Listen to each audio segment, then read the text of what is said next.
Hi ಸ್ನೇಹಿತರೆ, ನಮಸ್ಕಾರ. Welcome back to Rudras Reddy channel. Hope you all are fantastic. ಸ್ನೇಹಿತರೆ, ನಿಮಗೆಲ್ಲ ಗೊತ್ತಿರೋ ಹಾಗೆ PC ನೋಟಿಫಿಕೇಷನ್ ಆಗಿದೆ. ಆಬ್ವಿಯಸ್ಲಿ ನಿಮ್ಮ ತಯಾರಿ ಕೂಡ ತುಂಬಾ ಅದ್ಭುತವಾಗಿರ್ತದೆ. ಆ ತಯಾರಿಗೆ ಮತ್ತಷ್ಟು ಬೂಸ್ಟ್ ಆಗಲಿ ಅಂತ ಇವತ್ತಿನ ಈ ಒಂದು ವಿಡಿಯೋದಲ್ಲಿ ನಾನು ನಿಮಗೆ ವಿಜ್ಞಾನಕ್ಕೆ ಸಂಬಂಧಪಟ್ಟಿರ್ತಕ್ಕಂಥ ಜನರಲ್ ಸೈನ್ಸ್ಗೆ ಸಂಬಂಧಪಟ್ಟಿರ್ತಕ್ಕಂಥ ಇಂಪಾರ್ಟೆಂಟ್ ಪ್ರಶ್ನೆಗಳನ್ನು ಡಿಸ್ಕಸ್ ಮಾಡ್ತಾ ಹೋಗ್ತೀನಿ. ಆಬ್ವಿಯಸ್ಲಿ ಹಿಸ್ಟ್ರಿ ಆಗಿರ್ಬೋದು, ಜಿಯೋಗ್ರಫಿ ಆಗಿರ್ಬೋದು, ಕಾನ್ಸ್ಟಿಟ್ಯೂಷನ್ ಆಗಿರ್ಬೋದು, ನಾವು ಈಸಿಯಾಗಿ ಓದ್ಕೋಬೋದು, ಅರ್ಥ ಮಾಡ್ಕೋಬೋದು. ಪ್ರಮುಖವಾಗಿ ಸ್ನೇಹಿತರೆ, ನಮ್ಮ ಈ ಆರ್ಟ್ಸ್ ಸ್ಟೂಡೆಂಟ್ಸ್ಗಳಿಗೆ ಆಗಿರ್ಬೋದು ಅಥವಾ ಕಾಮರ್ಸ್ ವಿದ್ಯಾರ್ಥಿಗಳಿಗೆ ಸ್ವಲ್ಪ ಈ ವಿಜ್ಞಾನ ಕಷ್ಟ ಆಗಿರ್ತದೆ. ಹಾಗಾಗಿ ಎಲ್ಲರಿಗೂ ಹೆಲ್ಪ್ ಆಗಲಿ ಅನ್ನೋ ದೃಷ್ಟಿಯಿಂದ ಎಲ್ಲರನ್ನ ಗಮನದಲ್ಲಿ ಇಟ್ಕೊಂಡ್ಬಿಟ್ಟು ಈ ಒಂದು ವಿಡಿಯೋನ ಮಾಡ್ತಾ ಇರೋದು. ತುಂಬಾ ಇಂಪಾರ್ಟೆಂಟ್ ಆಗಿರ್ತಕ್ಕಂಥ ಪ್ರಶ್ನೆಗಳನ್ನು ಈ ಮುಂದಿನ ದಿನಗಳಲ್ಲಿ ನಾನು ನಿಮಗೆ ಮಾಡಿಕೊಡ್ತಾ ಹೋಗ್ತೀನಿ. ನೀವೇನಾದರೂ ಹೊಸಬರಾಗಿದ್ದರೆ ನಮ್ಮ ಚಾನಲ್ನ ಸಬ್ಸ್ಕ್ರೈಬ್ ಮಾಡ್ಕೊಳ್ಳಿ, ಹಾಗೆ ಬೆಲ್ ಐಕನನ್ನು ಕ್ಲಿಕ್ ಮಾಡಿ ಅಂತ ಹೇಳ್ತಾ ಬನ್ನಿ ಇವತ್ತಿನ ಮೊದಲನೇ ಪ್ರಶ್ನೆಯನ್ನು ನೋಡ್ತಾ ಹೋಗೋಣ. ಇಲ್ಲಿ ಕೇಳ್ತಕ್ಕಂಥ ಮೊದಲನೇ ಪ್ರಶ್ನೆ, which vitamin requires cobalt for it's activity? ಯಾವ ಒಂದು ವಿಟಾಮಿನ್ ಕೋಬಾಲ್ಟ್ನ ಅವಶ್ಯಕತೆಯನ್ನು ಹೊಂದಿರತಕ್ಕಂಥದ್ದು? ಆಪ್ಷನ್ಸ್ ಏನದ? Vitamin A, vitamin B12, vitamin D, ಹಾಗೆ ವಿಟಾಮಿನ್ ಕೆ ಅಂತ ಕೊಟ್ಟಿದ್ದಾರೆ. ಸ್ನೇಹಿತರಿಗೆ ಗೊತ್ತಿರಲಿ, ವಿಟಾಮಿನ್ಸ್ಗೆ ಸಂಬಂಧಪಟ್ಟಿರ್ತಕ್ಕಂಥ ಪ್ರಶ್ನೆಗಳು ಯಾವುದೇ ಇದ್ರೂ ಕೂಡ ಅದು ತುಂಬಾ ಇಂಪಾರ್ಟೆಂಟ್ ಆಗಿರ್ತಕ್ಕಂಥದ್ದು. ಸೊ ನೀವು ಸ್ಕ್ರೀನ್ ಮೇಲೆ ನೋಡ್ತಕ್ಕಂಥ ಈ ಪ್ರಶ್ನೆ ಆಗಿರ್ಬೋದು, ಅಥವಾ ವಿಟಾಮಿನ್ಸ್ಗಳನ್ನು ಕೊಟ್ಬಿಟ್ಟು ಅವುಗಳ ಕೆಮಿಕಲ್ಸ್ ನೇಮನ್ನು ಮ್ಯಾಚ್ ದ ಫಾಲೋಯಿಂಗಲ್ಲಿ ಕೂಡ ಕೇಳ್ಬೋದು ಅಲ್ವಾ? ಸೊ ಸದ್ಯಕ್ಕೆ ಈ ಒಂದು ಪ್ರಶ್ನೆಗೆ ಉತ್ತರವನ್ನು ನೋಡ್ತಾ ಹೋದರೆ ನಾವು ವಿಟಾಮಿನ್ B12 ಸರಿಯಾಗಿರ್ತಕ್ಕಂಥ ಉತ್ತರ. ಕೋಬಾಲ್ಟ್ ಅಗತ್ಯವಿರೋ ವಿಟಾಮಿನ್ ಯಾವುದು ಅಂತ ನೋಡಿದರೆ vitamin B12.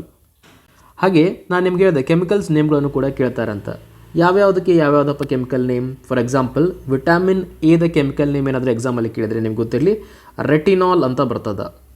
Okay, retinol vitamin ಎದ ಕೆಮಿಕಲ್ ನೇಮ್ ರೆಟಿನಾಲ್, ಅಥವಾ ನಿಮಗೆ ಬೀಟಾ ಕೆರೋಟಿನ್ ಅಂತ ಕೂಡ ಸಮ್ಟೈಮ್ಸ್ ಕೊಡ್ಬೋದು. ಹಾಗೆ ಈ ವಿಟಾಮಿನ್ ಎ ಒಂದು ಡೆಫಿಷಿಯನ್ಸಿ ಆಯ್ತಪ್ಪ, ವಿಟಾಮಿನ್ ಎದ ಒಂದು ಕೊರತೆ ಆಯಿತು ನಮ್ಮ ದೇಹದಲ್ಲಿ, ಯಾವ ರೋಗ ಬರ್ಬೋದು? ಡೆಫಿಷಿಯನ್ಸಿ ಯಾವ್ದು ಬರ್ಬೋದು ಗೊತ್ತಿರಲಿ, ನೈಟ್ ಬ್ಲೈಂಡ್ನೆಸ್ ಬರ್ತದೆ. ಯಾವುದು? Night blindness. ವೆರಿ ಇಂಪಾರ್ಟೆಂಟ್, ಹಲವಾರು ಬಾರಿ ಎಕ್ಸಾಮಲ್ಲಿ ಬಂದಿರೋ ಪ್ರಶ್ನೆ ಇದು, ಸರಿನಾ? ಸಮ್ಟೈಮ್ಸ್ ನಿಮಗೆ ಆಪ್ಷನಲ್ಲಿ ಡ್ರೈ ಐಸ್ ಅಂತ ಕೂಡ ಕೊಟ್ಟಿರ್ತಾರಲ್ಲ, ಅದು ಕೂಡ ಸರಿಯಾಗಿರ್ತದೆ. ನೈಟ್ ಬ್ಲೈಂಡ್ನೆಸ್ ಅಂತ ಆಪ್ಷನ್ ಎಲ್ಲ ಏನಾದರೂ ಇಲ್ಲದೆ ಇದ್ದರೆ ಲುಕ್ ಫಾರ್ ಡ್ರೈ ಐಸ್, ಒಣಗಿದ ಕಣ್ಣುಗಳಂತ ಹೇಳ್ತೀವಲ್ಲ ನಾವು, ಆ ರೀತಿಯಾಗಿ. ಸೊ ಅದು ಕೂಡ ಸರಿಯಾಗಿರ್ತಕ್ಕಂಥದ್ದು. ವಿಟಾಮಿನ್ ಎದ ಡೆಫಿಷಿಯನ್ಸಿಯಿಂದ ಬರ್ತಕ್ಕಂಥ ರೋಗ, ಕೆಮಿಕಲ್ ನೇಮ್ ಬಂದುಬಿಟ್ಟು ರೆಟಿನಾಲ್. ನೆಕ್ಸ್ಟ್, ಹಾಗಾದರೆ ವಿಟಾಮಿನ್ ಡಿದ ಕೆಮಿಕಲ್ ನೇಮ್ ಏನು? Calciferol. Very important, calciferol is the chemical name for the vitamin D ಅಲ್ವಾ? ಸೊ ವಿಟಾಮಿನ್ ಡಿನ ಕೊರತೆಯಿಂದ ಯಾವ ರೋಗ ಬರ್ತದೆ ನಮಗೆ? ವಿಟಾಮಿನ್ ಡಿದ ಕೊರತೆಯಿಂದ ಬರ್ತಕ್ಕಂಥ ರೋಗ ರಿಕೆಟ್ಸ್ ಆಗಿರ್ತದೆ ಸ್ನೇಹಿತರೆ. ರಿಕೆಟ್ಸ್ ಮಕ್ಕಳಲ್ಲಿ, ಪ್ರಮುಖವಾಗಿ ಈ ರಿಕೆಟ್ಸ್ ರೋಗ ಯಾರಲ್ಲಿ ಕಂಡುಬರ್ತದೆ ಅಂದರೆ ಮಕ್ಕಳಲ್ಲೇ ಕಂಡುಬರ್ತಕ್ಕಂಥದ್ದು. ಹಾಗಾದರೆ ದೊಡ್ಡವರಲ್ಲಿ ಈ ಒಂದು ವಿಟಾಮಿನ್ ಡಿ ಕಡಿಮೆ ಆದರೆ ಯಾವ ರೋಗ ಬರ್ಬೋದು ಅಂದರೆ, ಅಡಲ್ಟ್ಸ್ ಬಗ್ಗೆ ನಾನು ಇವಾಗ ಮಾತಾಡ್ತಾ ಇರೋದು. ಯಾವ ರೋಗ ಬರ್ಬೋದಪ್ಪ ಅಂದರೆ ಅವರಿಗೆ ಆಸ್ಟಿಯೋಮೆಲೇಸಿಯಾ ರೋಗವು ದೊಡ್ಡವರಲ್ಲಿ ಕಂಡು ಬರ್ತದೆ. ಚಿಕ್ಕವರಲ್ಲಿ ಆದರೆ ನಮಗೆ ವಿಟಾಮಿನ್ ಡಿ ಕೊರತೆಯಿಂದ ರಿಕೆಟ್ಸ್ ರೋಗ ಕಂಡುಬರ್ತದೆ ಸ್ನೇಹಿತರೆ. ಹೋಪ್ ನಿಮಗೆ ಕ್ಲಿಯರ್ ಆಯ್ತು ಅಂತ ಅಂದ್ಕೊತೀನಿ. ಹಾಗಾದರೆ ನೆಕ್ಸ್ಟ್ ವಿಟಾಮಿನ್ ಇಗೆ ಹೋಗೋಣ. ಓಕೆ, ವಿಟಾಮಿನ್ ಇ ಕೂಡ ತುಂಬ ಇಂಪಾರ್ಟೆಂಟ್. ಪ್ರಮುಖವಾಗಿ ಇನ್ನೊಂದು ಪಾಯಿಂಟನ್ನು ಹೇಳ್ತೀನಿ ನಿಮಗೆ, ಫ್ಯಾಟ್ ಸೋಲ್ಯೂಯಬಲ್ ಯಾವುದು ಅಂತ ಎಕ್ಸಾಮಲ್ಲಿ ಕೇಳ್ತಾರೆ. What are the fat soluble vitamins ಅಂತ. ಫ್ಯಾಟ್ ಸೋಲ್ಯೂಯಬಲ್ ಅಂತ ಬಂದಾಗ ADEK ಅಂತ ನೆನಪಿಟ್ಟುಕೊಳ್ಳಿ. ಯಾವುದು? ADEK. Very important. I'll put star mark for this question. Fat soluble. ಹಾಗಾದರೆ ವಾಟರ್ ಸೋಲ್ಯೂಯಬಲ್ ಅಂದರೆ ಇವುಗಳನ್ನು ಬಿಟ್ಟು ಯಾವ್ಯಾವ್ದು ಬರ್ತದೆ ನಿಮಗೆ? ಎ ನಂತರ ಯಾವುದು? ಬಿ. ಹೌದು, ಅದು ವಾಟರ್ ಸೋಲ್ಯೂಬಲ್. ಹಾಗೆ ಸಿ ಕೂಡ, ಎಸ್, ಅದು ಕೂಡ ವಾಟರ್ ಸೋಲ್ಯೂಬಲ್. ಅರ್ಥ ಆಗ್ತಿದೆಯಲ್ಲ? ಸೊ ABCDEK ಅಂತ ಬರ್ಕೊಳ್ಳಿ.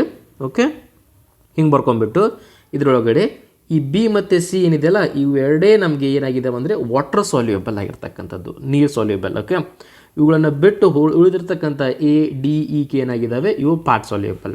ವೆರಿ ಇಂಪಾರ್ಟೆಂಟ್ ಪಾಯಿಂಟ್ ಸ್ನೇಹಿತರೆ, ಎಕ್ಸಾಮಲ್ಲಿ ಕೇಳ್ತಕ್ಕಂಥದ್ದು, ನೆನ್ಪಿಟ್ಕೋಬೇಕು ನೀವು, ಸರಿನಾ? Coming back to the chemical names, vitamin ಇಗೆ ಏನಂತ ಕರೀತಾರೆ ಕೆಮಿಕಲ್ ನೇಮ್ ಅಂತ ನೋಡಿದರೆ ಟೋಕೋಫೆರಾಲ್. ಏನಂತ ಕರೀತಾರೆ? ಟೋಕೋಫೆರಾಲ್. ಕನ್ನಡದಲ್ಲಿ ಕೂಡ ಬರಿತಾ ಹೋಗ್ತೀನಿ, ಟೋಕೋಫೆರಾಲ್ ಅಂತ ಕರೀತಾರೆ. ಯಾವುದಕ್ಕೆ? ವಿಟಾಮಿನ್ ಇಗೆ. ವಿಟಾಮಿನ್ ಇಯ ಒಂದು ಕೊರತೆಯಿಂದ ಯಾವ ರೋಗ ಬರ್ಬೋದು ನಮಗೆ? ಅದು ಕೂಡ ಇಂಪಾರ್ಟೆಂಟ್ ಆಗ್ತದಲ್ಲ, ಹೆಮೊಲೈಟಿಕ್ ಅನೇಮಿಯಾ. ಯಾವುದು ಬರ್ತದೆ? ಹೆಮೊಲೈಟಿಕ್ ಅನೇಮಿಯಾ. ಸೊ ವಿಟಾಮಿನ್ ಇನ ಕೊರತೆಯಿಂದ ಬರ್ತಕ್ಕಂಥದ್ದು. ವಿಟಾಮಿನ್ ಇದ ಕೆಮಿಕಲ್ ನೇಮ್ ಎಕ್ಸಾಮಲ್ಲಿ ಬರ್ಬೋದು, ನೆನಪಿಟ್ಕೋಬೇಕು. ನೆಕ್ಸ್ಟ್ ಹೋಗೋಣ, ವಿಟಾಮಿನ್ ಕೆ ಕೊಟ್ಟಿದ್ದಾರೆ, phylloquinone. Okay, quinone. Phylloquinone. Okay, very important. Phylloquinone ಇದು ಕೂಡ ಯಾವುದ್ರಲ್ಲಿ ಬರ್ತದೆ ನಮಗೆ? ಫ್ಯಾಟ್ ಸಾಲ್ಯುಬಲಲ್ಲಿ ಬರ್ತದೆ. ನೆಕ್ಸ್ಟ್ ವಾಟರ್ ಸಾಲ್ಯುಬಲ್ ಯಾವ್ದು ಹೇಳಿದೆ ನಾನು ನಿಮಗೆ? ಬಿ ಮತ್ತು ಸಿ ಹೇಳಿದೆ. ಈ ಬಿ ಒಳಗಡೆ ಕೆಲವೊಂದಿಷ್ಟು ಸಬ್ ಆಪ್ಷನ್ಸ್ ಬರ್ತದೆ, ಅಂದರೆ ಕೆಲವೊಂದಿಷ್ಟು ಡಿವೈಡ್ ಆಗ್ತಾ ಹೋಗ್ತದೆ. B1, B2, B3, B5, B6, B7, B9, B12. So ಈ ರೀತಿಯಾಗಿ ಇವಾಗ ಎಕ್ಸಾಮಿನರ್ ಕ್ವಶನ್ಸನ್ನು ಟಫ್ ಮಾಡೋ ಸಲುವಾಗಿ ನಾವೇನು ಅರ್ಥ ಮಾಡ್ಕೋಬೇಕಂದ್ರೆ ಇವುಗಳನ್ನು ಕೇಳೋ ಚಾನ್ಸಸ್ ಜಾಸ್ತಿ ಇದೆ. ಲೈಕ್ B1 ಆಗಿರ್ಬೋದು, B2 ಆಗಿರ್ಬೋದು, ರೈಟ್, B3 ಆಗಿರ್ಬೋದು, ಇವುಗಳನ್ನು ಕೇಳುವ ಸಾಧ್ಯತೆ ಇದೆ. ಯಾಕಂದರೆ ವಿಟಮಿನ್ ಎ, ಡಿ, ಕೆ ಇವೆಲ್ಲ ಆಲ್ರೆಡಿ ತುಂಬ ಸಲ ಬಂದೋಗಿದೆ. ಇನ್ಮೇಲೆ ಕೇಳಲ್ಲ ಅಂತಲ್ಲ, ಆಬ್ವಿಯಸ್ಲಿ ಕೇಳಬಹುದು. ಬಟ್ ಜಾಸ್ತಿ ಪ್ರಿಫರೆನ್ಸ್ ನಾವು ಇವುಗಳಿಗೆ ಕೊಡಬೇಕು. ಇವುಗಳನ್ನು ಮರೆಯುವಂಗಿಲ್ಲ. ಇವೇನು ನಮ್ಮದು ಡಿವೈಡ್ಸ್ ಇದಾವಲ್ಲ ಬಿ ಒಳಗಡೆ, ಅದು ಮೊದಲಾಗಿ B1 ಕೆಮಿಕಲ್ ನೇಮ್ ಏನಾದರೂ ಎಕ್ಸಾಮಲ್ಲಿ ಬಂದರೆ ಥೈಮಿನ್ ಅಂತ ನೆನಪಿಟ್ಟುಕೊಳ್ಳಿ. Thymine, THIAMINA, thymine. ಯಾವ ರೋಗವನ್ನು ಉಂಟು ಮಾಡ್ತದೆ ಡೆಫಿಷಿಯನ್ಸಿ ಆದರೆ? ಬೇರಿ. ಓಕೆ, ಬೇರಿ ರೋಗವನ್ನು ಉಂಟು ಮಾಡ್ತಕ್ಕಂಥದ್ದು. ನೆಕ್ಸ್ಟ್ ಹೋಗೋಣ ವಿಟಮಿನ್ B2. ಇದು ಬಂದುಬಿಟ್ಟು ರೈಬೋಫ್ಲವಿನ್. ವಿಟಮಿನ್ ಬಿ ಬಂದುಬಿಟ್ಟು ರೈಬೋಫ್ಲವಿನ್. ವೆರಿ ಇಂಪಾರ್ಟೆಂಟ್ ಪ್ರಶ್ನೆ ಆಗಿದೆ ಇದು. I'll put star mark here. Vitamin B2 ಅಂತ ಬಂದಾಗ, ಸರಿನಾ? ರೈಬೋಫ್ಲವಿನ್. ನೆಕ್ಸ್ಟ್ ವಿಟಮಿನ್ B3 ಅಂತ ಬಂದರೆ ಪ್ಯಾಂಟೋಥೆನಿಕ್ ಆ್ಯಸಿಡ್.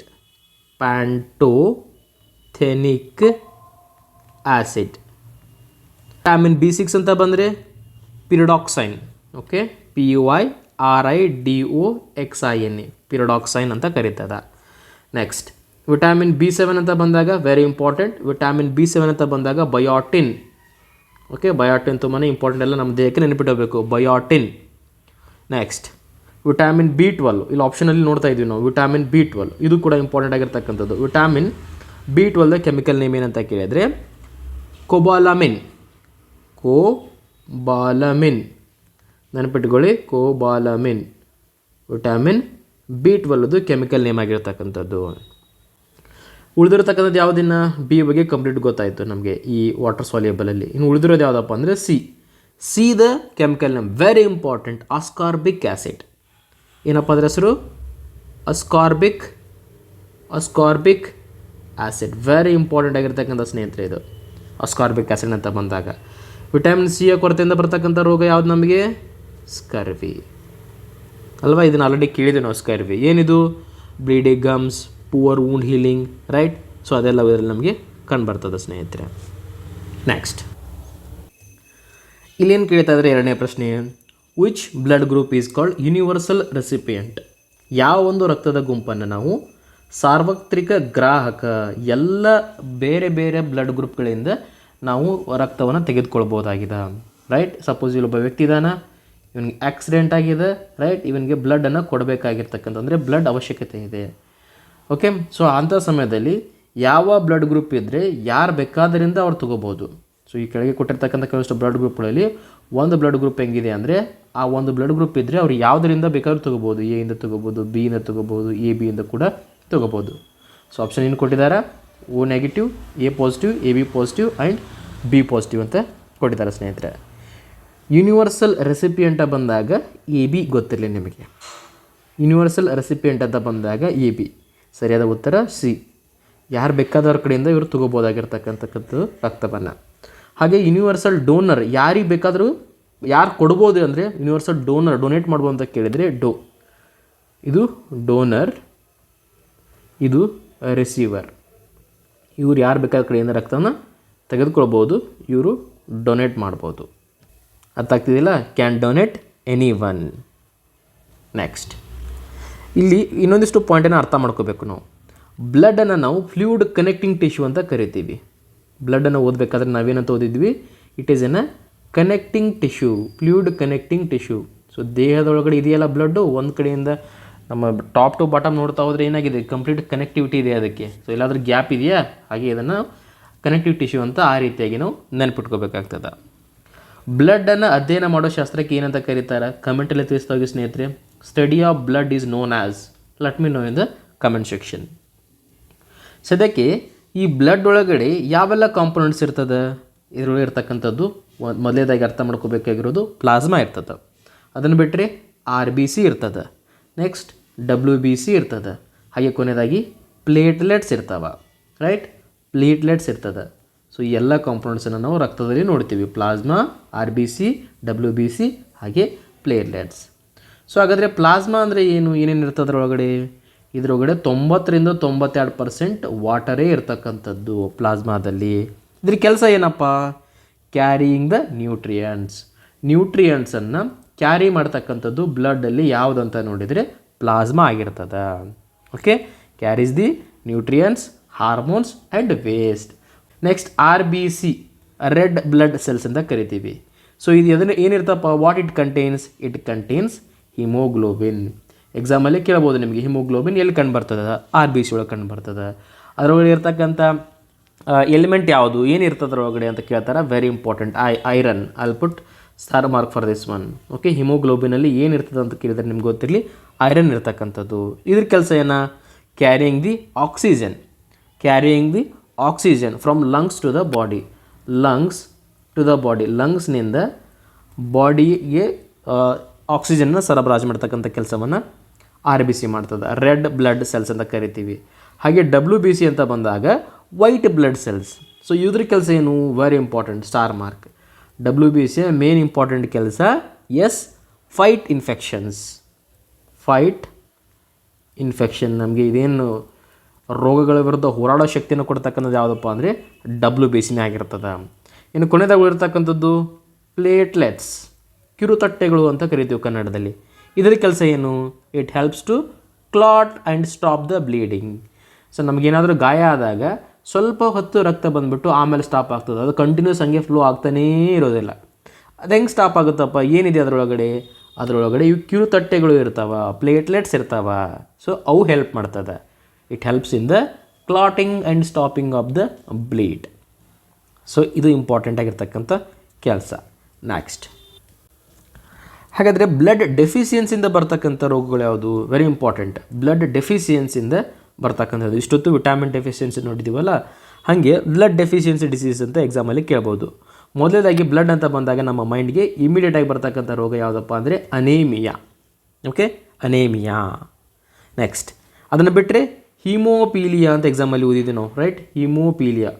ಓಕೆ, ಚಿಕ್ಕವರಿದ್ದಾಗ ನಮ್ಮ ಪಾಠಗಳಲ್ಲಿ ಬರ್ತಾಯಿತ್ತು ಹಿಮೋಪೀಲಿಯಾ ರೋಗ, ಅಥವಾ ಇದನ್ನು ನಾವು ಶ್ರೀಮಂತರ ರೋಗ ಅಂತ ಕೂಡ ಕರಿತೀವಿ, ಹಿಮೋಪೀಲಿಯಾವನ್ನು. ಓಕೆ, ಶ್ರೀಮಂತರ ರೋಗ. ಸೊ ಏನಾಗ್ತದೆ? Excessive bleeding. ನಾನೇನು ಪ್ಲೇಟ್ಲೆಟ್ಸ್ ಕೆಲಸ ಏನು ಮಾಡ್ತದೆ ಅಂತ ಹೇಳಿದೆ ನಿಮಗೆ? ಈ ಕಿರುತಟ್ಟೆಗಳ ಕೆಲಸ ರಕ್ತ ಹೋಗೋದನ್ನು ತಡೆಗಟ್ಟಿರ್ತಕ್ಕಂಥದ್ದು. ಬಟ್ ಈ ಹಿಮೋಪೀಲಿಯಾ ಇರ್ತಕ್ಕಂಥ ರೋಗ ಇರ್ತಕ್ಕಂಥ ವ್ಯಕ್ತಿಗಳಲ್ಲಿ ಸ್ಟಾಪ್ ಆಗೋದಿಲ್ಲ, ಎಕ್ಸಸಿವ್ ಬ್ಲೀಡಿಂಗ್, ಹಂಗೆ ಬ್ಲಡ್ ಹೋಗ್ತಾನೇ ಇರ್ತದೆ, ರೈಟ್? ಯಾವುದರಲ್ಲಿ? ಹಿಮೋಪೀಲಿಯಾ ಇರ್ತಕ್ಕಂಥ ರೋಗದಲ್ಲಿ. ಮುಂದಿನ ಪ್ರಶ್ನೆ, the metal present in the chlorophyll is. ಕ್ಲೋರೋಫಿಲ್ನಲ್ಲಿ ಇರ್ತಕ್ಕಂಥ ಲೋಹ ಯಾವುದು ಅಂತ ಕೇಳ್ತಾ ಇದ್ದಾರೆ. Iron, copper, magnesium and zinc. Okay, chlorophyll ಅದರೊಳಗಡೆ ಕೆಳಗೆ 4 ಕೊಟ್ಟಿರ್ತಕ್ಕಂಥ ಲೋಹಗಳಲ್ಲಿ ಯಾವುದು ಇರ್ತದೆ? ತುಂಬಾ ಇಂಪಾರ್ಟೆಂಟ್ ಆಗಿರ್ತಕ್ಕಂಥದ್ದು. I will put star mark for this question, ಯಾಕಂದರೆ ಪ್ರಶ್ನೆ ಆಗಿದೆ ಎಕ್ಸಾಮಲ್ಲಿ. ಕ್ಲೋರೋಫಿಲ್ನಲ್ಲಿ ಇರ್ತಕ್ಕಂಥ ಲೋಹ magnesium. Super important, magnesium. So what is the functions of magnesium in the plants? ಏನಪ್ಪ ಪ್ಲಾಂಟ್ಸಲ್ಲಿ ಮೆಗ್ನೀಷಿಯಮ್ದ ಕೆಲಸ? Activates many photosynthesis enzymes. So plant ಅಂತ ಬಂದಾಗ ಅದರದ್ದು ಮುಖ್ಯ ಕೆಲಸ ಏನು? ಫೋಟೋಸಿಂಥಸಿಸ್. ಫೋಟೋಸಿಂಥಸಿಸ್ ಅಂದರೆ ಏನು? ಆಹಾರ ತಯಾರಾಗ್ತಕ್ಕಂಥ ಒಂದು ಪ್ರಕ್ರಿಯೆ ಅದು. ಸೊ ಅದಕ್ಕೆ ಕೆಲಸ ಮಾಡ್ತಕ್ಕಂಥದ್ದು ಯಾವುದು? ಬ್ಯಾಕ್ ಎಂಡಲ್ಲಿ ಕ್ಲೋರೋಫಿಲ್. ಆ ಕ್ಲೋರೋಫಿಲ್ಲಲ್ಲಿ ಇರ್ತಕ್ಕಂಥ ಲೋಹ ಯಾವುದು? ಮೆಗ್ನೀಸಿಯಮ್. ಹಾಗಾದರೆ ಏನಂತ ಅರ್ಥ ಆಯಿತು? ಫೋಟೋಸಿಂಥಸಿಸ್ಗೂ ಮೆಗ್ನೀಸಿಯಮ್ಗೂ ಲಿಂಕ್ ಇದೆ ಅಂತ ಅರ್ಥ ಆಯಿತು. It activates many photosynthesis enzymes and also help in the ATP production. Adenosine triphosphate, full form ಕೇಳ್ಬೋದು, ಅಡಿನೋಸಿನ್ ಟ್ರೈಫಾಸ್ಫೇಟ್. ಸೊ ಇವುಗಳ ಒಂದು ಪ್ರೊಡಕ್ಷನಲ್ಲಿ ಕೂಡ ಕೆಲಸವನ್ನು ಮಾಡ್ತಕ್ಕಂಥದ್ದು ಈ ATP ಮಾಲಿಕ್ಯೂಲ್ಸ್ ಆಗಿರ್ತದೆ, ಸರಿನಾ? ಈ ಮೆಗ್ನೀಷಿಯಮ್ ಆಗಿರ್ತದೆ. ನೆಕ್ಸ್ಟ್, ಸೊ ಇದರ ಡೆಫಿಷಿಯನ್ಸಿ ಆದರೆ ಏನಾಗ್ತದೆ? ಸೊ ಮನುಷ್ಯರಲ್ಲಿ ವಿಟಾಮಿನ್ಗಳ ಡೆಫಿಷಿಯನ್ಸಿ ಆದರೆ ಕೆಲವೊಂದಿಷ್ಟು ರೋಗಗಳು ಉಂಟಾಗ್ತಾವೆ ಅಂತ ನಾವು ಅಧ್ಯಯನ ಮಾಡಿದ್ದೀವಿ. ಹಾಗಾದರೆ ಕ್ಲೋರೋಫಿಲ್ ಅಂತಕ್ಕಂಥದ್ದು ಪ್ಲ್ಯಾಂಟಲ್ಲಿ ಕಂಡು ಬರ್ತದೆ. ಇಲ್ಲೇನಾದರೂ ಡೆಫಿಷಿಯನ್ಸಿ ಆದರೆ ಏನಾಗ್ತದಪ್ಪ? ಸಪೋಸ್ ಮೆಗ್ನೀಷಿಯಮ್ ಡೆಫಿಷಿಯನ್ಸಿ ಆಯಿತು, what next? Yellowing between the leaf veins. ಅಲ್ಲೇನಾಗ್ತದೆ? ಹಳದಿ ಆಗ್ಲಿಕ್ಕೆ ಸ್ಟಾರ್ಟ್ ಆಗ್ತದೆ, ಗೊತ್ತಾ ನಿಮಗೆ? Right, that is because of the magnesium deficiency. Okay, deficiency causes the interveinal chlorosis ಅಂತ ಕರೀತಾರೆ. ಇಂಟರ್ವೇನಿಯಲ್ ಕ್ಲೋರೋಸಿಸ್. ಯಾವುದಕ್ಕಪ್ಪ ಅದು? ಮೆಗ್ನೀಷಿಯಮ್ ಡೆಫಿಷಿಯನ್ಸಿ ಆಗೋದ್ರಿಂದ. ಸೊ ಅದಕ್ಕೆ ನಿಮ್ಮ ಗಮನದಲ್ಲಿರ್ತಕ್ಕಂಥದ್ದು ಅಥವಾ ಇಂಪಾರ್ಟೆಂಟ್ ಆಗಿರ್ತಕ್ಕಂಥದ್ದು ಮೈಂಡಲ್ಲಿ ಕ್ಲೋರೋಫಿಲ್ನಲ್ಲಿ ಇರ್ತಕ್ಕಂಥ ಲೋಹ ಮೆಗ್ನೀಷಿಯಮ್ ಆಗಿರ್ತದೆ. Option C is the right answer. Next ಮುಂದಿನ ಪ್ರಶ್ನೆ, which gland is known as master gland? Master ಗ್ರಂಥಿ ಅಂತ ಯಾವ ಗ್ರಂಥಿಯನ್ನು ಕರೀತಾರೆ? ಥೈರಾಯ್ಡ್, ಅಡ್ರಿನಲ್, ಪಿಟ್ಯೂಟರಿ ಹಾಗೆ ಪೀನಿಯಲ್. ಗ್ರಂಥಿಗಳು ಅಂತ ಬಂದಾಗ ತುಂಬಾ ಇಂಪಾರ್ಟೆಂಟ್ ಆಗಿರ್ತಕ್ಕಂಥದ್ದು, ಹಲವಾರು ಬಾರಿ ಪ್ರಶ್ನೆ ಆಗಿದೆ. ಗ್ರಂಥಿಗಳಿಗೆ ಸಂಬಂಧಪಟ್ಟಿರೋ ಪ್ರಶ್ನೆಗಳನ್ನು ನಮ್ಮ ಪ್ರೀವಿಯಸ್ ಇಯರ್ ಕ್ವಶನ್ ಪೇಪರಲ್ಲಿ ತುಂಬಾ ನೋಡಿಬಿಟ್ಟಿದ್ದೀವಿ ಅಲ್ವಾ. ಸೊ ಇನ್ ಡೀಟೇಲ್ ಆಗಿ ನೀವು ಓದ್ಕೋಬೇಕಾಗ್ತದೆ ಗ್ರಂಥಿ ಅಂತ ಬಂದಾಗ. ಸದ್ಯಕ್ಕೆ ಮಾಸ್ಟರ್ ಗ್ಲ್ಯಾಂಡ್ ಅಂತ ಯಾವುದಕ್ಕೆ ಕರಿತೀವಿ ನಾವು? ಸರಿಯಾಗಿರ್ತಕ್ಕಂಥ ಉತ್ತರ ಆಪ್ಷನ್ ಸಿ ಸ್ನೇಹಿತರೆ, ಪಿಟ್ಯೂಟರಿ. ರೈಟ್, ಪಿಟ್ಯೂಟರಿ ಗ್ರಂಥಿಯನ್ನು ನಾವು ಮಾಸ್ಟರ್ ಗ್ಲ್ಯಾಂಡ್ ಅಂತ ಕರಿತೀವಿ. ಯಾಕೆ? Why the pituitary gland is called master gland? ಅದನ್ನು ಅರ್ಥ ಮಾಡ್ಕೋಬೇಕಲ್ಲ. Yes, it control the activity of many other hormone secretings glands in the body. ಈ ಹಾರ್ಮೋನ್ ಸೆಕ್ರೀಟಿಂಗ್ ಗ್ಲ್ಯಾಂಡ್ಸ್ ಏನಿರ್ತಾವಲ್ಲ ನಮ್ಮ ದೇಹದೊಳಗಡೆ, ಎಂಡೋಕ್ರೈನ್ ಗ್ಲ್ಯಾಂಡ್ ಅಂತ ಕರಿತೀವಲ್ಲ, ಅವುಗಳನ್ನ ಎಲ್ಲವನ್ನು ಕಂಟ್ರೋಲ್ ಮಾಡ್ತಕ್ಕಂಥ ಕೆಪಾಸಿಟಿ ಈ ಪಿಟ್ಯೂಟರಿ ಗ್ರಂಥಿಗೆ ಇರ್ತದೆ ಅಲ್ವಾ. ಸೊ ಕಂಟ್ರೋಲಿಂಗ್ ಕೆಪಾಸಿಟಿ ಇರ್ತದೆ, ಅದಕ್ಕೋಸ್ಕರ ಎಲ್ಲವನ್ನು ಕಂಟ್ರೋಲ್ ಮಾಡೋದಕ್ಕೆ ಮಾಸ್ಟರ್ ಅಲ್ವಾ. ಕಂಟ್ರೋಲ್ ಮಾಡಿದರೆ ಮಾಸ್ಟರ್ ಅಂತಲೇ ಕರಿಬೇಕಲ್ಲ. ರೈಟ್, ಎಲ್ಲಿರ್ತದೆ ಮತ್ತು ಇದೇನು ದೊಡ್ಡದಿರ್ತದೆ ಸ್ಮಾಲ್ ಇರ್ತದೆ? It is very small shaped. Okay, ಅಂದರೆ ಸ್ಮಾಲ್ ಆಗಿರ್ತಕ್ಕಂಥ ತುಂಬಾ ಚಿಕ್ಕದಾಗಿರ್ತಕ್ಕಂಥದ್ದು. ಎಲ್ಲಿರ್ತದ ಅಂತ ನೋಡ್ತಾ ಹೋದರೆ ಬ್ರೈನ್. ಯಾವ ಥರ ಇರ್ತದೆ ಸೇಪ್ ಅಂದರೆ ಪಿ ಪ್ಲ್ಯಾಂಟ್ ಗೊತ್ತಲ್ಲ ನಿಮಗೆ, ಪಿ ಆ ಒಂದು ಶೇಪಲ್ಲಿ ಇರ್ತಕ್ಕಂಥದ್ದು. ಪಿ ಶೇಪ್ಡ್ ಆರ್ಗನ್ ಯಾವುದಂತ ಎಕ್ಸಾಮಲ್ಲಿ ಬಂದರೆ ಅದು ಕೂಡ ಪಿಟ್ಯೂಟರಿ ಗ್ರಂಥಿನೇ ಆಗಿರ್ತದೆ. ಪಿ ಶೇಪ್ಡ್ ಆರ್ಗನ್ ಎಲ್ಲಿರ್ತಪ್ಪ ಅದು? At the base of the brain. ಬ್ರೈನಿನ ತಳಹದಿಯಲ್ಲಿ ಇರ್ತಕ್ಕಂಥ ಒಂದು ಗ್ರಂಥಿಯೇ ಪಿಟ್ಯೂಟರಿ ಗ್ರಂಥಿ ಆಗಿರ್ತದೆ. ಹಾಗಾದರೆ ಬೇರೆ ಅದರ್ ಗ್ರಂಥಿಗಳಿದಾವಲ್ಲಪ್ಪ, ಅವುಗಳ ಕೆಲಸವೇನು? ಅದು ಕೂಡ ಇಂಪಾರ್ಟೆಂಟ್ ಅಲ್ಲ ಎಕ್ಸಾಮಲ್ಲಿ. ಅಡ್ರಿನಲ್ ಗ್ಲ್ಯಾಂಡ್ ಅಂತ ಅರ್ಥ ಮಾಡ್ಕೋಬೇಕಾಗ್ತದೆ ನಾವು. ಅಡ್ರಿನಲ್ ಗ್ಲ್ಯಾಂಡ್ ಏನಿದ್ರು ಅಡ್ರಿನಲ್ ಗ್ಲ್ಯಾಂಡ್ ಅಂದರೆ, ರೈಟ್, ಇದನ್ನು ನಾವು ಫೈಟ್ ಆರ್ ಫ್ಲೈಟ್ ಹಾರ್ಮೋನ್ ಅಂತ ಕರಿತೀವಿ. ಏನಂತ ಕರಿತೀವಿ? Fight or flight. Fight or flight ಬಂತಪ್ಪ ಎಕ್ಸಾಮಲ್ಲಿ. Which hormone is known as fight or flight hormone? So ಗೊತ್ತಿರಲಿ, ಅಡ್ರಿನಲ್ ಗ್ಲ್ಯಾಂಡನ್ನ ನಾವು ಫೈಟ್ ಆರ್ ಫ್ಲೈಟ್ ಹಾರ್ಮೋನ್ ಅಂತ ಕರಿತೀವಿ. ಸೊ ಸಡನ್ನಾಗಿ ಎಕ್ಸೈಟ್ಮೆಂಟ್ ಆಗೋದು, ಶಾಕ್ ಆಗೋದು. ಸೊ ಯಾರಾದರೂ ಒಂದು ಸಡನ್ನಾಗಿ ನಿಮ್ಮ ಮುಂದೆ ಒಮ್ಮೆ ಟ್ರಕ್ ಪಾಸ್ ಆಗಿಬಿಡ್ತಪ್ಪ, ಇಮಿಡಿಯೇಟಾಗಿ ನೀವು ಶಾಕ್ ಆಗಿಬಿಡ್ತಾರೆ ನಿಮ್ಮ ಪಕ್ಕದಲ್ಲಿ. ಸೊ ಅವಾಗ ನಿಮ್ಮ ದೇಹದಲ್ಲಿ ಯಾವ ಹಾರ್ಮೋನ್ ರಿಲೀಸ್ ಆಗ್ತದೆ? Adrenal hormone. ಅದಕ್ಕೆ ಫೈಟ್ ಆರ್ ಫ್ಲೈಟ್ ಅಂತ ಕರಿತೀವಿ. ಓಕೆ, ಸೊ ಇದು ಗೊತ್ತಿರಲಿ. ಮತ್ತು ಇದು ಯಾವುದೇ ಅದರ್ ಹಾರ್ಮೋನನ್ನು ಕಂಟ್ರೋಲ್ ಮಾಡಲ್ಲ. They do not control other glands. ಬೇರೆ ಗ್ಲ್ಯಾಂಡನ್ನು ಕಂಟ್ರೋಲ್ ಮಾಡಲ್ಲ ಇದು. ಅದಕ್ಕೋಸ್ಕರ ನಾವು ಇದನ್ನು ಮಾಸ್ಟರ್ ಗ್ಲ್ಯಾಂಡ್ ಅನ್ನಲ್ಲ. ಬಟ್ ಈ ಪಿಟ್ಯೂಟರಿ ಗ್ಲ್ಯಾಂಡ್ ಹಂಗಲ್ಲ, ಬೇರೆ ಹಾರ್ಮೋನ್ಗಳು ಅಂದರೆ ಬೇರೆ ಗ್ಲ್ಯಾಂಡನ್ನು ಕಂಟ್ರೋಲ್ ಮಾಡ್ತದೆ. ಅದಕ್ಕೋಸ್ಕರ ನಾವು ಅದನ್ನು ಮಾಸ್ಟರ್ ಗ್ಲ್ಯಾಂಡ್ ಅಂತ ಕರಿಬೇಕಾಗ್ತದೆ. ಸರಿನಾ? ನೆಕ್ಸ್ಟ್ ಪೀನಿಯಲ್ ಗ್ಲ್ಯಾಂಡ್ ಅಂತ ಕೊಟ್ಟಿದ್ದಾರೆ, ವೆರಿ ಇಂಪಾರ್ಟೆಂಟ್. ಪೀನಿಯಲ್ ಗ್ಲ್ಯಾಂಡ್ ಕೆಲಸ ಏನಪ್ಪ? ಪೀನಿಯಲ್ ಗ್ಲ್ಯಾಂಡ್ದು it regulates the body sleep wake cycle. It regulates the body sleep wake cycle. So ನಾವೇನು ಇಷ್ಟೊತ್ತಿಗೆ ಎದ್ದೇಳಬೇಕು, ಇಷ್ಟೊತ್ತಿಗೆ ಮಲಗಬೇಕು, ನಾವೇನು ಅಲಾರಾಮ್ ಇಟ್ಕೊಂಡಿರೋದಿಲ್ಲ. ಆದರೂ ಕೂಡ ಅದೇ ಟೈಮ್ಗೆ ಬೆಳಗ್ಗೆ 5:30 ಎದ್ದೇಳಬೇಕಂದ್ರೆ ಆಟೋಮೆಟಿಕ್ಕಾಗಿ 5:30 ಎದ್ದೇಳ್ತೀವಿ without having the alarm. Right, so ಹೆಂಗಪ್ಪ? ಅದಕ್ಕೆ ಕಾರಣ ನಮ್ಮ ದೇಹದಲ್ಲಿ ಪೀನಿಯಲ್ ಗ್ಲ್ಯಾಂಡ್ ಅದ, ಅದು ಆ ಒಂದು ಕೆಲಸವನ್ನು ಮಾಡ್ತಕ್ಕಂಥದ್ದು. Next thyroid gland. ಥೈರಾಯ್ಡ್ ಬಗ್ಗೆ ಅಂತೂ ಹಲವಾರು ಬಾರಿ ಪ್ರಶ್ನೆ ಆಗಿಬಿಟ್ಟಿದೆ ಎಕ್ಸಾಮಲ್ಲಿ. Thyroid gland it's located in the neck. So ಎಲ್ಲದಪ್ಪ ಇದು? ಕುತ್ತಿಗೆಯ ಭಾಗದಲ್ಲಿ ಕಂಡುಬರ್ತಕ್ಕಂಥದ್ದು. ಕುತ್ತಿಗೆಯ ಭಾಗದಲ್ಲಿ ಕಂಡುಬರ್ತಕ್ಕಂಥ ಗ್ಲ್ಯಾಂಡ್ ಯಾವುದು? ಥೈರಾಯ್ಡ್. ಸೊ ಇದರ ಕೆಲಸ ಏನು? What it do? It regulates the body metabolic rate. How fast your body uses the energy. ನಮ್ಮ ದೇಹ ಎಷ್ಟು ವೇಗವಾಗಿ ಎನರ್ಜಿಯನ್ನು ಯೂಸ್ ಮಾಡ್ಕೋತದೆ ಅನ್ನೋ ಡಿಪೆಂಡ್ ಆಗೋದು ಯಾವುದಪ್ಪ ಅಂದರೆ ಈ ಒಂದು ಬಾಡಿ ಮೆಟಾಬಾಲಿಕ್ ರೇಟ್. ಅದನ್ನು ರೆಗ್ಯುಲೇಟ್ ಮಾಡ್ತಕ್ಕಂಥದ್ದು ಯಾವುದು ಅಂದರೆ ಥೈರಾಯ್ಡ್ ಗ್ಲ್ಯಾಂಡ್ ಆಗಿರ್ತದೆ ಸ್ನೇಹಿತರೆ. ಸರಿನಾ? ಸೊ ಹೋಪ್ ನಿಮಗೆ ಕ್ಲಿಯರ್ ಆಯಿತು ಅಂತ ಅನ್ಕೊತೀನಿ ಈ ಪಾಯಿಂಟ್. ಸದ್ಯಕ್ಕೆ ಮಾಸ್ಟರ್ ಗ್ಲ್ಯಾಂಡ್ ಅಂತ ಬಂದಾಗ ಪಿಟ್ಯೂಟರಿ ಗ್ರಂಥಿ ಅಂತ ನೀವು ನೆನಪಿಡಬೇಕು. That is very important. Next, ಆಮ್ಲಮಳೆಗೆ ಕಾರಣ ಯಾವುದು? ಆಮ್ಲಮಳೆಯ ಪ್ರಮುಖ ಕಾರಣವಾದ ಅನಿಲ ಯಾವುದು? Which gas is mainly responsible for acid rain? Nitrogen, sulphur dioxide, methane and hydrogen. Very important point. So I'll put star mark and compulsory. ಇದನ್ನು ಮರೆಯೋ ಹಂಗೆ ಇಲ್ಲ ನೀವು. ಯಾವುದೇ SSC CGL ಎಕ್ಸಾಮ್ ಆಗಿರಲಿ ಅಥವಾ ನಮ್ಮ ಸೆಂಟ್ರಲ್ ಗೌರ್ಮೆಂಟ್ ಇರ್ತಕ್ಕಂಥ ಬೇರೆ IBPS ನೆಟ್ ಎಕ್ಸಾಮ್ ಆಗಿರ್ಬೋದು, KE KPSC ಆಗಿರ್ಬೋದು, ತುಂಬಾ ಮೋಸ್ಟ್ ಫೇವ್ರೇಟ್ ಕಾನ್ಸೆಪ್ಟ್ ಯಾವುದಪ್ಪ ಅಂದರೆ ಈ ಆಮ್ಲ ಮಳೆ, ಆಸಿಡ್ ರೈನ್. ಸೊ ಅದಕ್ಕೆ ಕಾರಣ ಆಗಿರ್ತಕ್ಕಂಥ ಅನಿಲ ಯಾವುದು ಅಂತ ಇಲ್ಲಿ ನಮಗೆ ಪ್ರಶ್ನೆ ಆಗ್ತದೆ. ಆಪ್ಷನ್ ಏನು ಕೊಟ್ಟಿದ್ದಾರೆ? Nitrogen, sulphur dioxide, methane and hydrogen. So ಈ ಒಂದು ಪ್ರಶ್ನೆಗೆ ಸರಿಯಾಗಿರ್ತಕ್ಕಂಥ ಉತ್ತರ ಸ್ನೇಹಿತರೆ ಸಲ್ಫರ್ ಡೈಆಕ್ಸೈಡ್. ಸಲ್ಫರ್ ಡೈಆಕ್ಸೈಡ್, ಇದು ಆಕ್ಸೈಡು, ಡೈ ಅಂದರೆ 2. So SO2 very very important, ನೆನ್ಪಿಟ್ಕೋಬೇಕು ನೀವು ಇದನ್ನು. Sulphur dioxide is the main reason for the acid rain. So ಆಮ್ಲ ಮಳೆಯ ಎಫೆಕ್ಟನ್ನು ನಾವೆಲ್ಲಿ ಕಾಣ್ತೀವಪ್ಪ ಇದನ್ನು? ನಮ್ಮ ತಾಜ್ ಮಹಲಲ್ಲಿ, ರೈಟ್? ತಾಜ್ ಮಹಲ್. ಸೊ ಮೊದಲೇ ಹೆಂಗೆ ಅದು ಹೊಳಪನ್ನು ಇಟ್ಕೊಂಡಿಲ್ಲ, ಹೊಳಪನ್ನು ಕಳ್ಕೊಳ್ತಾ ಇದೆ. ಏನಕ್ಕೋಸ್ಕರ? Because of the acid rain effect. ಸರಿನಾ? ನೆಕ್ಸ್ಟ್, ಮೀಥೇನನ್ನು ಹೆಂಗೆ ರಿಪ್ರೆಸೆಂಟ್ ಮಾಡ್ತೀವಿ ಎಕ್ಸಾಂಪಲ್ ಕೇಳ್ಬೋದು. CH4 methane. ಇದನ್ನು ನಾವು ಗ್ರೀನ್ ಹೌಸ್ ಗ್ಯಾಸ್ ಅಂತ ಕರಿತೀವಿ, main component for the natural gas. Okay, so ಇದು ಆ್ಯಸಿಡ್ ರೈನ್ಗೆ ಇದಕ್ಕೂ ಸಂಬಂಧನೇ ಇಲ್ಲ, ಬಟ್ ಗ್ರೀನ್ ಹೌಸ್ ಗ್ಯಾಸಲ್ಲಿ ಇದು ಬರ್ತದೆ. ಗ್ರೀನ್ ಹೌಸ್ ಗ್ಯಾಸ್ ಕೇಳ್ಬೋದು. ಗ್ರೀನ್ ಹೌಸ್ ಗ್ಯಾಸಲ್ಲಿ ಸಂಬಂಧಪಟ್ಟಿರ್ತಕ್ಕಂಥದ್ದು ಯಾವುದಂತ ಬಂದರೆ methane, CH4. Hydrogen H2. This is light. ಹಾಗೆ ಫ್ಲೇಮೇಬಲ್ ಗ್ಯಾಸ್, ಕೆಳಗೆ ಕೊಟ್ಟಿರ್ತಕ್ಕಂಥವುಗಳಲ್ಲಿ ಯಾವುದು ಫ್ಲೇಮೇಬಲ್ ಗ್ಯಾಸ್ ಅಂತ ಎಕ್ಸಾಮಲ್ಲಿ ಬಂದರೆ ಹೈಡ್ರೋಜನ್ ಇದ್ದರೆ ಅದನ್ನು ನೀವು ಹಾಕಬೇಕು.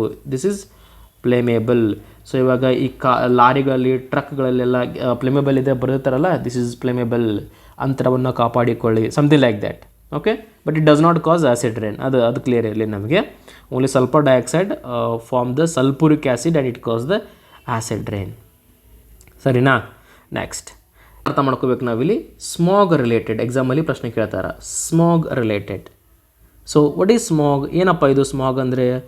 ಸೊ ನೆನಪಿಟ್ಕೊಳ್ಳಿ, it is an air pollution that forms thick hazy layer over the cities. It is the mixture of smoke plus fog. Smog ಅನ್ನೋದು ಹೆಂಗೆ ಬಂತು ನಮಗೆ? ಅಲ್ಲಿ ಸ್ಮೋಕ್ ಪ್ಲಸ್ ಫಾಗ್ ಇವೆರಡು ಕೂಡ್ಕೊಂಡ್ಬಿಟ್ಟು ಸ್ಮಾಗ್ ಆಗಿದೆ, ರೈಟ್? ಸೊ ಇದರಿಂದ ಏನಾದರೂ ಹಾರ್ಮ್ಫುಲ್ ಇದೆಯಾ? What are the harmful effects of smog? ಒಂದನೇದಾಗಿ ಹ್ಯೂಮನ್ ಹೆಲ್ತ್ ಮೇಲೆ ಅಂತ ನೋಡ್ತಾ ಹೋದಾಗೆ ಬ್ರೀದಿಂಗ್ ಪ್ರಾಬ್ಲಮ್ಸ್ ಆಗ್ತದೆ, ಉಸಿರಾಟದ ತೊಂದರೆ ಆಗ್ತದೆ. ಎನ್ವೈರ್ಮೆಂಟ್ ಅಂತ ಬಂದಾಗ it damage the plants. So ಏನಾಗ್ತದೆ, ಸ್ಮಾಗ್ ಆಗೋದರಿಂದ ಸಪೋಸ್ ಇಲ್ಲೊಂದು ಮರ ಇದೆ ಅಂತ ಅನ್ಕೊಳ್ಳಿ, ಒಂದು ಪ್ಲ್ಯಾಂಟ್ ಇದೆ. ಪ್ಲ್ಯಾಂಟದ ಮೇನ್ ಕೆಲಸ ಏನು? ಫೋಟೋಸಿಂಥಸಿಸ್. ಸೊ ಸ್ಮಾಗ್ ಆಗೋದ್ರಿಂದ ಏನಾಗ್ತದೆ, ಅಲ್ಲೆಲ್ಲ ಪೊಲ್ಯೂಟೆಂಟ್ ರಿಲೀಸ್ ಆಗಿ ಹಾಳಾಗಿಬಿಡ್ತದೆ ಅಲ್ಲಿರ್ತಕ್ಕಂಥ ಏರ್. ಸೊ ಏರ್ ಹಾಳಾದರೆ ಏನಾಯಿತು? ಸೊ ಈ ಪ್ಲ್ಯಾಂಟ್ ಏನಿದೆಯಲ್ಲ, ಫೋಟೋಸಿಂಥಸಿಸನ್ನು ಪ್ರಾಪರಾಗಿ ಮಾಡೋಕ್ಕಾಗಲ್ಲ. It damage the plants by reducing the photosynthesis. ಹಾಗೆ ವಿಸಿಬಿಲಿಟಿ. ಸೊ ವಾತಾವರಣದ ಹಾಳಾದರೆ ಏನಾಯಿತು? ವಿಸಿಬಿಲಿಟಿ ಹಾಳಾಯ್ತಲ್ಲ, reduce the visibility. The pH value of pure water at 25 degree Celsius is. ಶುದ್ಧ ನೀರಿನ pH ಮೌಲ್ಯ ಎಷ್ಟು ಅಂತ ಪ್ರಶ್ನೆ ಆಗ್ತಾಯಿದೆ. ಶುದ್ಧ ನೀರಿನ pH.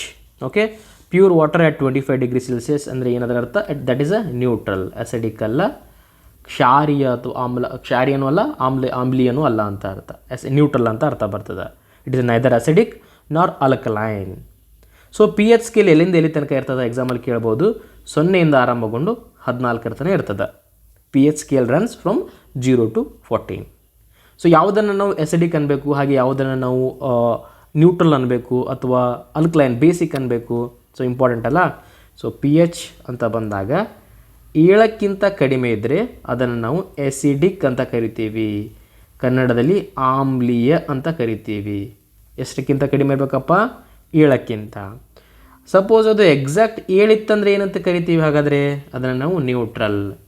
ಅದು ಎಸಿಡಿಕ್ಕೂ ಅಲ್ಲ, ಬೇಸಿಕ್ಕೂ ಅಲ್ಲ. ಹಾಗಾದರೆ ಬೇಸಿಕ್ ಅಂದರೆ ಯಾವುದು? ಗೊತ್ತಾಯಿತು ಸರ್ ನಮಗೆ. pHನ ವ್ಯಾಲ್ಯೂ 7ಕ್ಕಿಂತ ಜಾಸ್ತಿ ಇದ್ದರೆ ಅದನ್ನು ನಾವು ಬೇಸಿಕ್ ಅಥವಾ ಅಲ್ಕಲೈನ್ ಎಂದು ಕರೆಯುತ್ತೇವೆ, ಕ್ಷಾರೀಯ ಎಂದು ಕರೆಯುತ್ತೇವೆ. ಸೊ ಈ 3 ಪಾಯಿಂಟನ್ನು ನೀವು ಗಮನದಲ್ಲಿ ಇಟ್ಟುಕೋಬೇಕು. ಹಾಗಾದರೆ ಇಲ್ಲೇನು ಶುದ್ಧ ನೀರಂದರೆ ಏನಾಯಿತು? ಶುದ್ಧ ನೀರಂದರೆ that's a pure water. So ಅಲ್ಲಿರ್ತಕ್ಕಂಥ pH ವ್ಯಾಲ್ಯೂ ಎಷ್ಟಾಗಿರ್ತದೆ? ಹಾಗಾದರೆ ನ್ಯೂಟ್ರಲ್ ಅಂದರೆ 7 ಆಗಿರ್ತದೆ. ಸರಿಯಾದ ಉತ್ತರ ಆಪ್ಷನ್ 3 ಸ್ನೇಹಿತರೆ. At 25 degrees Celsius, pure water has an equal concentration of hydrogen and hydroxide ions. So this gives the value as 7. ಅರ್ಥ ಆಗ್ತಿದೆಯಲ್ಲ? ನೆಕ್ಸ್ಟ್, ಮನುಷ್ಯನ ಬ್ಲಡ್ನ pH ವ್ಯಾಲ್ಯೂ ಎಷ್ಟು ಅಂತ ಸಮ್ಟೈಮ್ ಪ್ರಶ್ನೆ ಆಗಿದೆ. What is the pH value of human blood? So ನಮ್ದು usually ಏನಾಗಿರ್ತದೆ ಅಂದರೆ slightly basic ಇರ್ತದೆ, right? Slightly basic ಅಂದರೆ 7.35 to 7.45. 7ಗಿಂತ ಕೆಳಗಡೆ ಇದ್ದರೆ ಮತ್ತೆ ನಾವು ಆಮ್ಲೀಯ ಅಂತ ಹೇಳ್ಬೋದಾಗಿತ್ತು. But remember, slightly basic 7.35 to 7.45. So ಇದು ಬ್ಲಡ್ ಅಂತ ಬಂದಾಗ ಯಾವುದರಲ್ಲಿದು? Human blood. But what about the pH value of stomach acid? ನಮ್ಮ ದೇಹದ ಅಂದರೆ ನಮ್ಮ ಹೊಟ್ಟೆ ಒಳಗಡೆ ಆ್ಯಸಿಡ್ಸ್ ಇದ್ದಾವೆ, ನಿಮ್ಗೆ ಗೊತ್ತಿದೆ, ಟ್ರಿಪ್ಸಿನ್ ಅವು ಇವೆಲ್ಲ. ಸೊ ಅಲ್ಲಿ ಏನಿರ್ತದೆ pH value? This is very important. This is highly acidic. 1.5 to 3.5. Okay, pH value 1.5 to 3.5 ತನಕ ಇರ್ತದೆ. ಅಂದರೆ ಕಂಪ್ಲೀಟಾಗಿ ಎಸಿಡಿಕ್ ಆಮ್ಲಿ ಆಗಿರ್ತಕ್ಕಂಥ ಸ್ಥಿತಿಯನ್ನು ನಾವು ನಮ್ಮ ಹೊಟ್ಟೆ ಒಳಗಡೆ ನೋಡ್ತೀವಿ. ಅರ್ಥ ಆಗ್ತಿದೆಯಲ್ಲ? ಹಾಗಾದರೆ ಈ ಲೆಮನ್ ಜ್ಯೂಸು ನಾವೇನು ನಿಂಬೆಹಣ್ಣಿನ ರಸ ಕುಡಿತೀವಲ್ಲ ಅದು ಕೂಡ ತುಂಬಾ ಆ್ಯಸಿಡಿಕ್. ಅದರದ್ದು ಒಂದು ಪಿ ಎಚ್ ವ್ಯಾಲ್ಯೂ ಕೇವಲ 2 ಆಗಿರ್ತದೆ, ರೈಟ್? ಅದಕ್ಕೋಸ್ಕರ ಅದು ಹೆಂಗಿರ್ತದೆ, ನಮಗೆ ಕುಡ್ತಾ ಬಾಯಲ್ಲಿ ಹೆಂಗೆ ಬರ್ತದೆ, ಒಗರು ಒಂದು ಟೈಪ್ ಬರ್ತದಲ್ಲ. ಸೊ ಅದೇ ರೀತಿಯಾಗಿರ್ತಕ್ಕಂಥ ಸಿಚುವೇಶನ್ ನಮ್ಮ ಹೊಟ್ಟೆ ಒಳಗಡೆ ಕೂಡ ಇರ್ತದೆ ಸ್ನೇಹಿತರೆ.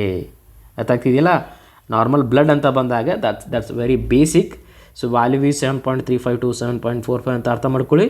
ಸ್ಟಮಕ್ ಆ್ಯಸಿಡ್ ಅಂತ ಬಂದಾಗ ತುಂಬಾ ಅಸಿಡಿಕ್ ಆಗಿರ್ತದೆ, 1.5 to 3.5 ರೇಂಜಲ್ಲಿ ಇರ್ತದೆ. ಸೊ ಲೆಮನ್ದು ಏನಾದರೂ ಕೇಳಿದರೆ ಅದು ಕೂಡ ಅಸಿಡಿಕ್ ಆಗಿರ್ತದೆ, ಬಿಕಾಸ್ ದ ವ್ಯಾಲ್ಯೂ ಈಸ್ 7. ಅರ್ಥ ಆಗ್ತಿದೆಯಲ್ಲ? ಹೋಪ್ ನಿಮಗೆ ಇವತ್ತಿನ ಪ್ರಶ್ನೆಗಳು ಇಷ್ಟ ಆಯ್ತು ಅಂತ ಅನ್ಕೊತೀನಿ. ಇದೇ ರೀತಿಯಾಗಿ ಮತ್ತಷ್ಟು ಪ್ರಶ್ನೆಗಳೊಂದಿಗೆ ಮತ್ತೆ ಡಿಸ್ಕಸ್ ಮಾಡೋಣ ಅಂತ ಹೇಳ್ತಾ ಇವತ್ತಿನ ವಿಡಿಯೋನ ಮುಗಿಸೋಣ. ನಮಸ್ಕಾರ.